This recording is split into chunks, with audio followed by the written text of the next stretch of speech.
तो शुरू करते हैं बच्चों आज का क्लास। तो सबसे पहले है कारक की परिभाषा।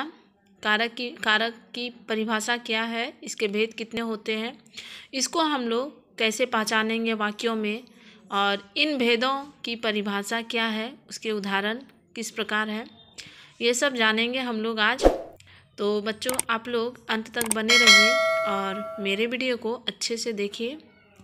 तो चलिए शुरू करते हैं। क्रिया करने वाला या क्रिया को पूरा करने में उसकी मदद करने वाला शब्द या चिन्ह कारक कहलाता है। तो क्रिया आप लोग जानते ही होंगे, क्रिया काम करने वाले को कहते हैं, जैसे पढ़ना, लिखना, खाना, ये सब क्या है, ये सब सारी क्रिया है। तो क्रिया को पूरा करने वाला जो चिन्ह लगते हैं, उसको पूरा करने में जो चिन्ह लगाते हैं हम लोग वाक्य को पूरा करने में, तो उसे ही हम लोग क्या बोलते हैं, कारक। तो इसके कुछ उदाहरण मैं ली हुई हूँ, आप लोग ध्यान से देखिए तब फिर समझ जाइएगा। जैसे राम ने खाया, यहाँ पर जो है ने क्या है, ये कारक का चिन्ह है। तो तभी ये ने को जब मैं लगाई हूँ तभी ये पूरा वाक्य बना है कि राम ने खाया, सीता को स्कूल जाना है, मैं ट्रेन से पटना जाऊँगा। तो यहाँ पर जो को और से है, ये दोनों कारक का चिन्ह है। तो ये दोनों को जब प्रयोग की वाक्यों में तो ये वाक्य पूरा हुआ। अब आता है कारक के भेद। कारक के 8 भेद होते हैं। तो पहला है कर्ता कारक, जिसका है ने चिन्ह। कर्म कारक, इसका को चिन्ह है। करण कारक, इसका से चिन्ह है। संप्रदान कारक, इसका के लिए है चिन्ह। आगे देखिए, उसके बाद है आपादान कारक, इसमें भी से है, लेकिन बच्चों ये जो से है ये अलगाव उत्पन्न करता है। तो मैं जैसे जैसे पढ़ाऊंगी उस हिसाब से आप लोग समझते जाइएगा। अब आता है संबंध कारक, इसका है काके की, अधिकरण कारक है। उसके बाद इसका जो चिन्ह है, इसका है में पर, सबसे लास्ट में सबसे अंतिम है संबोधन कारक, जिसका चिन्ह है हे, अजी, अरे और भी हैं, इसको पुकारना बोलते हैं। तो ये हो गए आपका 8 भेद कारक के। अब हम लोग एक एक करके इन 8 भेदों के विषय में जानेंगे। तो सबसे पहले आता है कर्ता कारक किसे कहते हैं, इसके बारे में हम लोग जानेंगे, इसके परिभाषा को अच्छे से समझेंगे। तो बच्चों अगर आप मेरा वीडियो अच्छे से देखिएगा तो आप लोगों को याद करने की ज़रूरत नहीं पड़ेगी, क्योंकि आप लोग इसी में समझ जाइएगा। तो ध्यान दीजिए, काम करने वाले को कर्ता कारक कहते हैं। सॉरी, वहाँ पे करते लिखा गया, वहाँ पे कहते होगा। तो क्या है कि काम करने वाले को कर्ता कारक कहते हैं, एकदम सिंपल सा है। या फिर इसको हम दूसरे शब्दों में भी ले सकते हैं, जिस काम को, क्रिया को करने का बोध हो उसे कर्ता कारक कहते हैं। उदाहरण के तौर पर है आपका राम खेलता है, वह जाता है, ये सब जो है ये सब सारे कर्ता कारक हैं। आगे बढ़ते हैं। अब आता है कर्म कारक। कर्म कारक किसे कहते हैं, अब इसकी परिभाषा क्या है, इसको भी हम लोग अच्छे से जानेंगे। तो बच्चों आगे बढ़ते हैं हम लोग कि जिस क्रिया के कार्य का फल जिस पर पड़ता है, मतलब काम करने का फल जिस पर पड़ता है, उसे ही हम लोग क्या बोलते हैं, कर्म कारक। और इसके चिन्ह है को, ठीक है। तो इसके चिन्ह को है। तो उदाहरण के तौर पे मैं एक ली हुई हूँ, मोहन ने बाघ को मारा। तो बच्चों और एक इसमें बात है, जैसे कि यहाँ पर आपका को का चिन्ह है, तो इससे आप जान रहे हैं कि ये कर्म कारक है। लेकिन कुछ वाक्य ऐसे भी होते हैं, मैंने यहाँ ली हुई हूँ, मोहन बाघ मारेगा। तो ये जो है ये भविष्य काल में आता है। तो यहाँ पर जो को है, को साइलेंट है, को इधर में नहीं लगेगा। तो ये भी जो है ये भी कर्म कारक है। अब नीचे में मैं ली हूँ मोहन ने बाघ को मारा, तो ये वर्तमान काल है। इसी को अगर हम लोग भविष्य में डालेंगे तो होगा मोहन बाघ मारेगा। तो ये दोनों जो है ये दोनों कर्म कारक में आता है। तो बच्चों इस चीज़ पर आप लोग ध्यान दीजिएगा। अब आगे बढ़ते हैं बच्चों, करण कारक।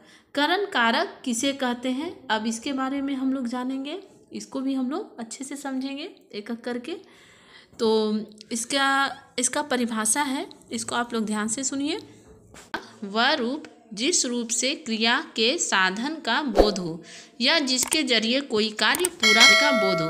साधन का मतलब होता है बच्चों किसी काम को पूरा करना, मतलब किसी के जरिए कोई काम को पूरा करना, तो उसे ही हम लोग क्या बोलते हैं, करण कारक कहते हैं। जैसे अर्जुन ने जयद्रथ को बाण से मारा।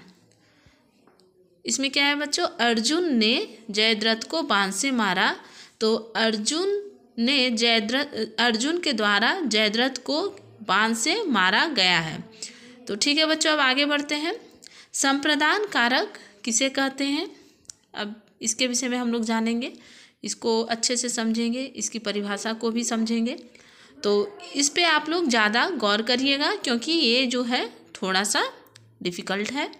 कर्ता जिसके लिए कुछ कार्य करता है अथवा उसे कुछ देता है, उसे संप्रदान कारक कहते हैं। जैसे मेरे लिए दूध लेकर आओ। ठीक है, तो इसमें क्या है, इसमें जो कर्ता है उसके लिए काम किया जा रहा है कि वो क्या, मेरे लिए दूध लेकर आओ, और एक है गुरु जी को फल दो। अब बच्चों इसको और भी आप अलग तरीके से भी परिभाषा को जानिए। क्या है, जिसको कुछ दिया जाए या जिसके लिए कुछ कार्य किया जाए उसे संप्रदान कारक कहते हैं। इसमें जो है बच्चों संप्रदान कारक का कि जिसके लिए कुछ दिया जाए या जिसके लिए कुछ किया जाए। अब बढ़ते हैं बच्चों आपादान कारक में आते हैं। आपादान कारक की परिभाषा क्या है उसको अच्छे से हम लोग समझते हैं क्या है। अब इसमें है संज्ञा का रूप जिससे अलग होने का बोध हो, उसे आपादान कारक कहते हैं। संज्ञा का वह रूप जिससे अलग होने का बोध हो उसे आपादान कारक कहते हैं। जैसे वृक्ष से पत्ते गिरते हैं। तो बच्चों यहाँ पे एक ध्यान दीजिए, से आपका करण कारक में भी था और ये संप्रदान कारक में भी है, लेकिन एक से का मतलब होता है अलगाव और एक से का मतलब होता है जुड़ाव। तो आप लोग समझ गए होंगे बच्चों। अब हम लोग आगे बढ़ते हैं संबंध कारक की ओर। संबंध कारक किसे कहते हैं, तो संबंध कारक के विषय में अभी हम लोग जानेंगे और उसको समझेंगे अच्छे से, उसकी परिभाषा। तो देखिए इसकी परिभाषा, शब्द के जिस रूप से किसी एक वस्तु का दूसरे वस्तु से संबंध प्रकट हो वह संबंध कारक कहलाता है। जैसे राम की बहन, प्रसाद का बेटा इत्यादि, और भी बहुत कुछ हो सकता है बच्चों। मैंने यहाँ पे 2 ही उदाहरण लिया हुआ है। तो इसमें क्या आप देख रहे हैं, इसमें संबंध प्रकट हो रहा है। क्या, राम की बहन, राम की जो बहन है, राम की बहन प्रसाद का बेटा, तो ये क्या कर रहा है, ये संबंध स्थापित कर रहा है। तो बच्चों इसको आप लोग अच्छे से समझ गए होंगे संबंध कारक के विषय में। तो ठीक है, चलिए बच्चों अब हम लोग आगे बढ़ते हैं।